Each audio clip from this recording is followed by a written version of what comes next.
pain and behaviour, there was a couple of things that I said we must mention. We must mention.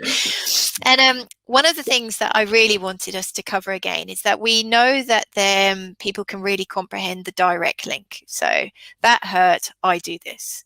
But I think there's a lot of confusion when it gets a little bit more complex, where there's indirect and there's just supporting a behaviour pattern, but it's not directly linked.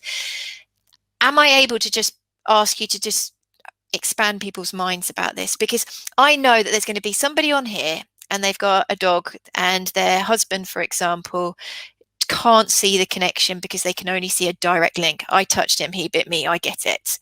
But when you have that indirect, can we give them anything that they can go away with? Well, Professor Daniel Mills said this.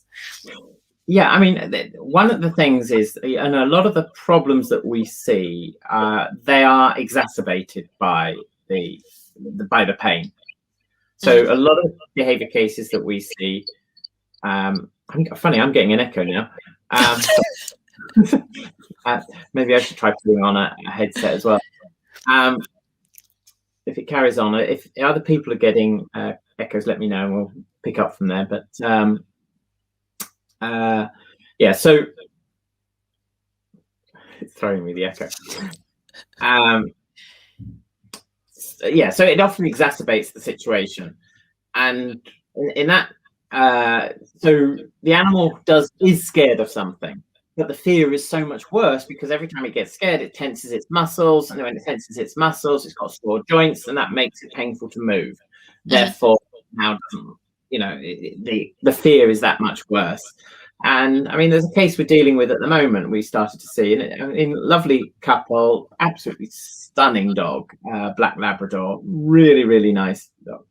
And he came to us because he sort of had this noise fear that they couldn't get to the bottom of. And he'd been to see another behaviourist who, to his credit, had suggested, you know, that pain might be involved and maybe they should try a short pain trial. Well, they only tried pain meds, I think, for 1 week, and then concluded that no, it wasn't making any difference. This was just around about the time of Christmas. Well, the dog's life is thrown up in the air at Christmas anyway.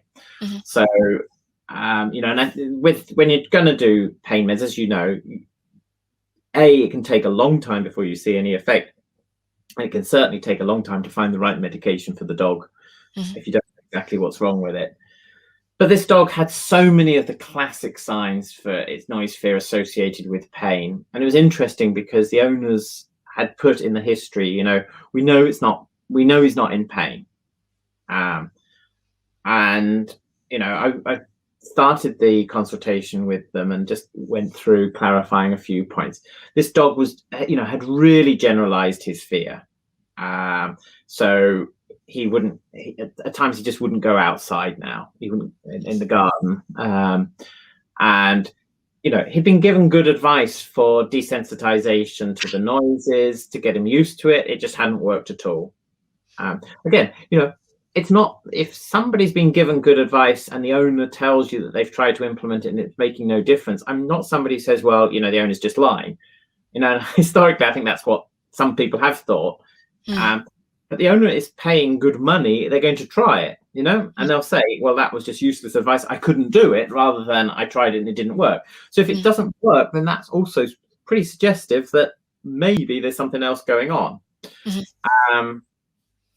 He had a slightly funny gait, and I said, yeah, well, that's just his, we always refer to that as his waddle.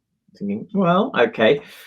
But the sorts of things that they couldn't get over was the fact that, you know, he still loved to play.